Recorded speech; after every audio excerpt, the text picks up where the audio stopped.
అక్కడ 10 మంది పోగాయి. ఎవడో ఎక్కడి నుంచి వచ్చాడు, అక్కడేమో పాస్టర్ గారు చనిపోయారని మనం బాధపడుతుంటే, ఈడెవడో మనల్ని తిడుతున్నాడు రెండ్రా అని అక్కడ జనం గ్యాదర్ అయ్యి, అక్కడ క్రిస్టియన్స్ హిందువులు కొట్టుకుని చచ్చిపోతూ ఉంటే ఈడ కనపడ్డండి. ఈడ అప్పటికే జారుకుంటాడండి. అంటే వీళ్ళకి కావాల్సింది అదే అండి. నేను కోరుకునేది ఇప్పుడు శర్మ గారు కూడా చాలా బాగా మాట్లాడారండి. షుబ్లీ గారు చాలా బాగా మాట్లాడారు. నిజానికి ఎవరో షమీ గారు అని ఒక మా స్నేహితుడు ఉన్నాడు, ఆయన మీద నెట్టేద్దామని కొంతమంది ప్రయత్నించారు.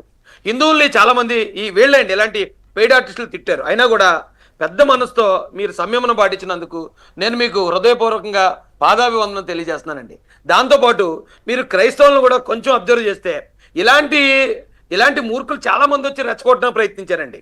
కానీ అక్కడ నిజమైన క్రైస్తవ పెద్దలు చాలా మంది ఉన్నారండి. వాళ్ళందరూ కూడా పోస్ట్ మార్టం రిపోర్ట్ వచ్చేదాకా ఎవడెంత రెచ్చగొట్టినా సరే మీరేమీ కూడా ఈ ధర్నాలకి లేకపోతే రోడ్ బ్లాక్ చేయడానికి వెళ్ళొద్దు అని చెప్పి అందరూ కూడా ఆ లోపల కాంపౌండ్లోనే ఉన్నారు తప్ప ఎవ్వరికీ ఇబ్బంది కలిగించలేదు సార్. క్రైస్తవులను కూడా దయచేసి అర్థం చేసుకోండి.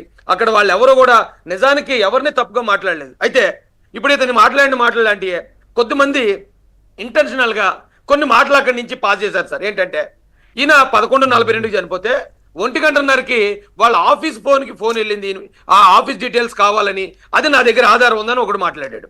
అలాగే వాళ్ళ భార్య గారికి ఫోన్ చేసి రాజేష్ మహాసేన పోలీసులు ఫోన్ చేసి ఇది పోస్ట్ మార్టం లేకుండా ఆ బాడీని ఎత్తుకెళ్ళమని బెదిరిస్తున్నారు అని మరొకటి, అంటే ఆధారాలు లేవండి కానీ మాట్లాడాడు.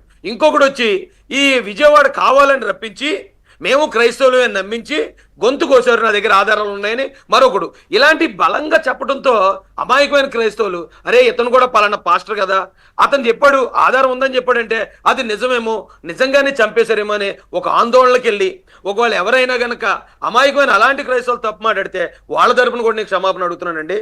వీళ్ళంతా కలిసి క్రిస్టియన్ సమాజాన్ని ఈ రోజున హిందూ సమాజానికి ముస్లిం సమాజానికి శత్రువులుగా చేయడానికి వీళ్ళు ప్రయత్నించారు సార్. ఖచ్చితంగా వీళ్ళని చట్టపరంగా గ్యారంటీకి శిక్షించాలండి.